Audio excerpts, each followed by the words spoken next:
Assalamualaikum warahmatullahi wabarakatuh.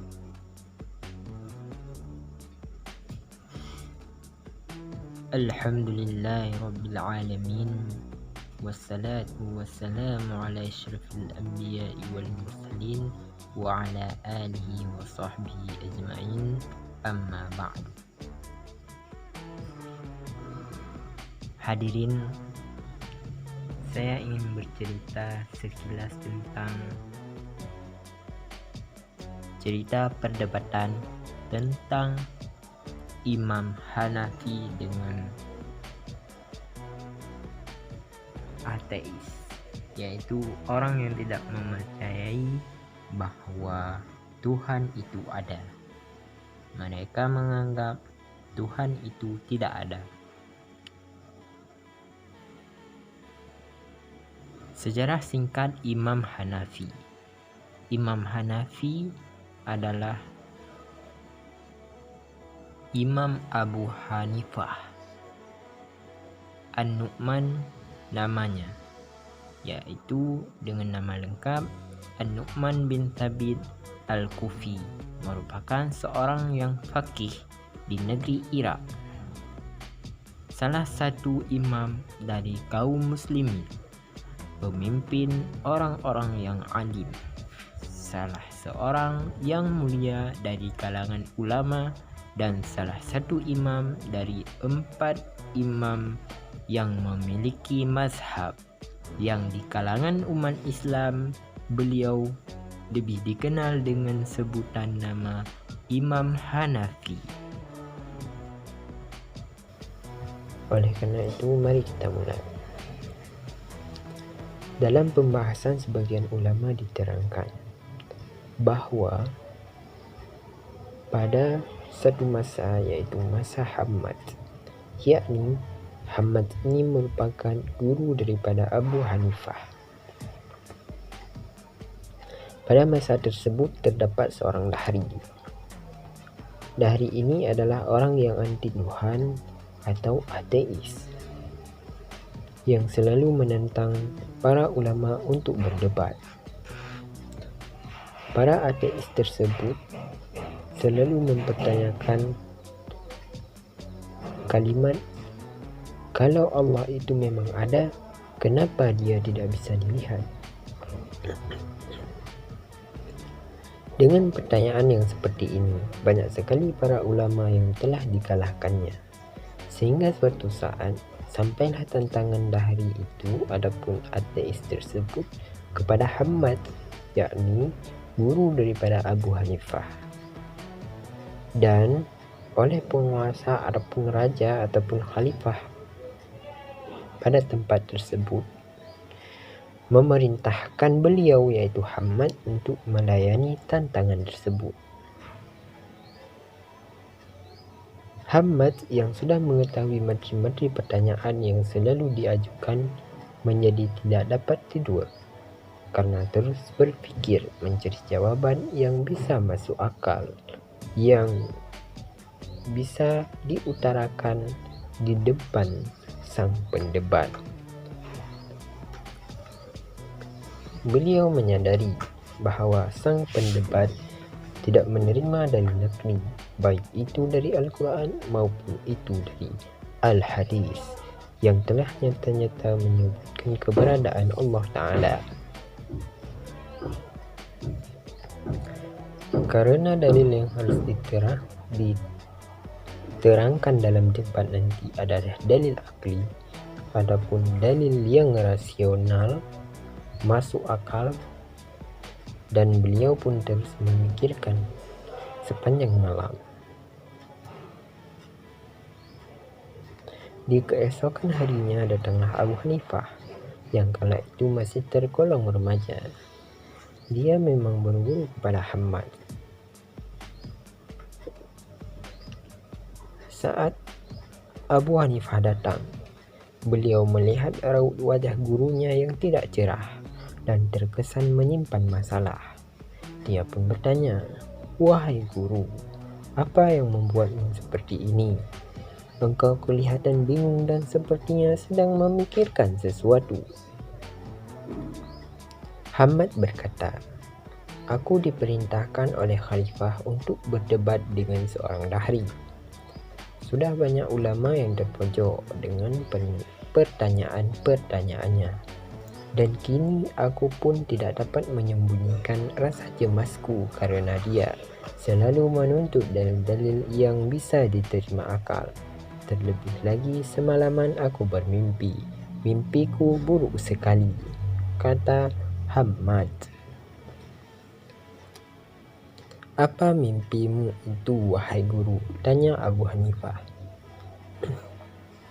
Hamad berkata, "Aku bermimpi melihat satu dusun yang luas dan indah. Di sana terdapat sebuah pohon yang syarat dengan buahnya. Kemudian dari salah satu penjuru dusun itu keluarlah seekor babi yang langsung memakan buah pohon itu hingga habis berikut daun cabang ranting-rantingnya, sehingga yang tinggal cuman batangnya saja. Setelah itu, dari pohon tersebut keluarlah seekor harimau dan langsung memakan babi itu hingga mati."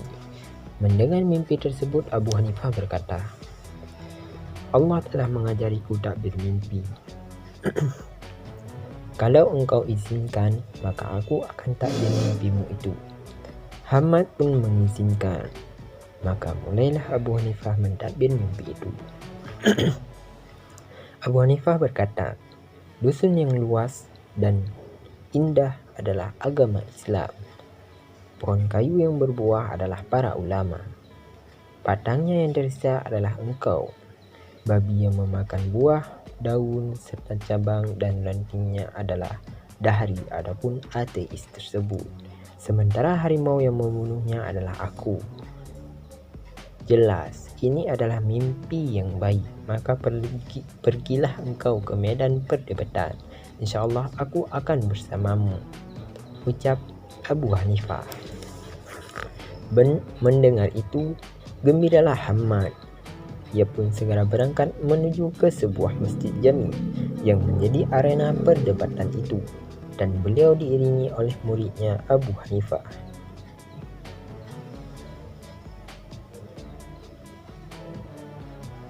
Di sana orang-orang sudah pada menunggu. Mereka ingin sekali menyaksikan jalannya perdebatan. Khalifah pun ikut menghadirinya. Tak lama kemudian tampillah dahri, yaitu seorang ateis, dan langsung naik ke atas mimbar. Sementara Hamad duduk di atas kursi yang berhadapan dengan mimbar itu. Di samping beliau berdiri Abu Hanifah. Dahri memulai perdebatan dengan pertanyaan pembuka. "Siapa yang akan menjawab pertanyaanku?" Abu Hanifah menyahut, "Sebut saja pertanyaanmu. InsyaAllah orang yang mengetahui akan menjawabnya." Mendengar sahutan Abu Hanifah itu, sang dahri pun berkata, "Siapakah kamu, wahai anak kecil? Sudah banyak para ulama punya ketinggian dan kebesaran serta mengenakan baju dan sorban besar kalah dalam perdebatan denganku, apalagi kamu yang masih kecil." Abu Hanifah berkata, "Allah tidak memberikan ketinggian kebesaran pada mereka yang menggunakan baju dan sorban besar. Akan tetapi seperti firman Allah, wallazina utul ilma darajah. Allah akan mengangkat derajat orang-orang yang diberi ilmu pengetahuan. Jadi ketinggian dan kebesaran terletak pada berilmu atau tidaknya, bukan pada baju sorban besarnya. Jadi engkau akan menjawab pertanyaanku," kata dahri. "Benar, dengan taufik Allah akulah yang akan menjawab pertanyaanmu," sahut Abu Hanifah. Dahri pun mulai bertanya, "Apakah Allah itu ada?" Abu Hanifah menjawab, "Ya, Allah itu ada." "Apakah dia bisa dilihat?" "Tidak, Allah tidak bisa dilihat," jawab Abu Hanifah. "Kenapa?" Dahri pun melanjutkan pertanyaannya. "Bukankah sesuatu yang diyakini adalah itu harus bisa dilihat? Tanya Dahri.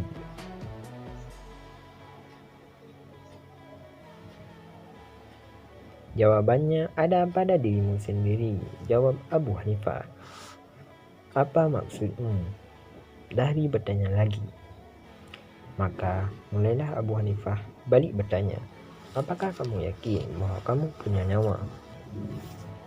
Maka Dahri menjawab, jelas saya yakin. Kalau tidak ada nyawa maka tidak mungkin saya bisa hidup. Jawab Dahri, kalau begitu, pernahkah kamu melihat nyawa itu? Abu Hanifah bertanya. Tidak pernah.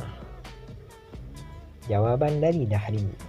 Kenapa tidak pernah? Abu Hanifah pun melanjutkan pertanyaannya. Dahri pun bingung. Abu Hanifah berkata, kamu meyakini adanya nyawa karena tanpa nyawa maka kamu akan mati. Namun kamu sendiri tidak bisa melihatnya. Begitulah pula dengan Allah. Dia wajib kita yakini adanya karena dia, maka alam semesta berikutnya isi ini termasuk kita akan menjadi tidak ada. Sekali lagi, begitu pula dengan Allah Ta'ala. Dia wajib kita yakini ada karena tanpa dia maka alam semesta dan isinya dan kita semua menjadi tidak ada. Jadi walaupun Allah itu tidak bisa kita lihat, namun kita wajib meyakini bahwa dia ada karena memang keberadaannya sangat kita rasakan. Sebagaimana juga kita dapat merasakan keberadaan nyawa. Tidaklah mesti bahwa apa yang tidak bisa dilihat akan otomatis menjadi tidak ada. Dahri itu pun menjadi tidak berkutik. Namun selanjutnya dia mengajukan pertanyaan lain. Apakah ada yang terdahulu dari Allah? Dan apakah ada yang kemudian darinya?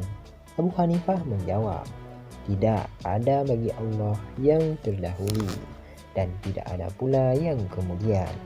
Dahri bertanya, bagaimana dapat dimengerti bahwa ada semua namun tidak ada yang terdahulu dan pula tidak ada yang kemudian daripadanya? Abu Hanifah menjawab,